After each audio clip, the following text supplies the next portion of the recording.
Hello guys, good morning. January 1, Happy New Year. Ika 111 days na ni Ensay ngayon.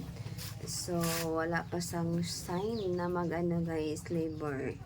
Kaya ang una niyang panganak, atong first party niya is 115 days. So, malapit na. 111 days na karon. Una siyang nanganak sa first party niya is 115.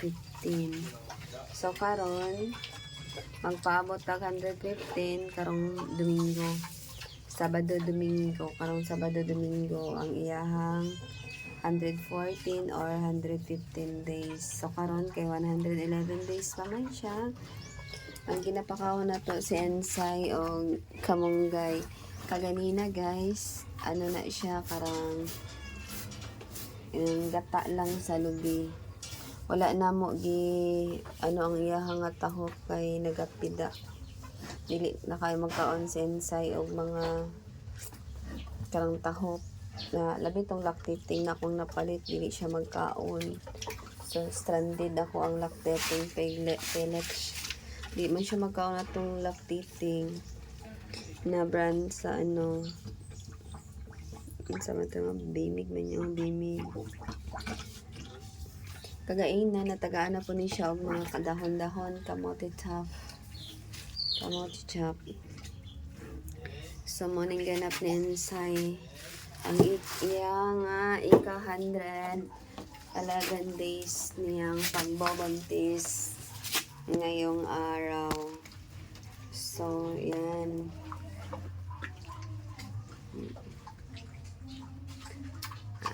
Expectation na niya is 114, 115.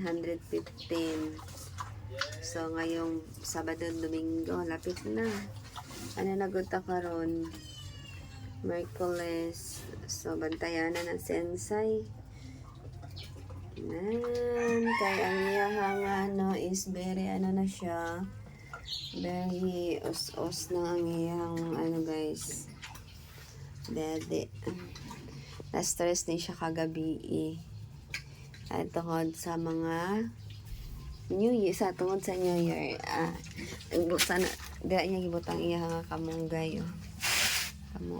Kamunggay, pero kaganina ang iyahang katong gata na may atong gata sa niyog nato siya sagol na King Vita Plus. Tapos kaganin pagahuman gitagaan to siya og kamote tops lang pula o katong green, then balunggay pailin-ilin sa iyahang baba kaya kay magkaon tahop. Sa bagay ang among ginahatag na tahop is gamay lang kay diet maguna siya karon, dahon lang palabi. Kay ang dahon makahatag kaning dugang resistensya og oxytocin sa ilahang lawas. Yan. Makadugang og resistensya. Bisan gamay lang tahop na gihatag sa iya. So ang iyang ginakaon is vitamins man. Muling ganap sa mong enzyme. Gagayin ako sukay siya ni kaon o kamote tops. Wala lang na ako na videohan kay nabilin ang cellphone. Ulahin na ako, nadumduman akong cellphone na i-video.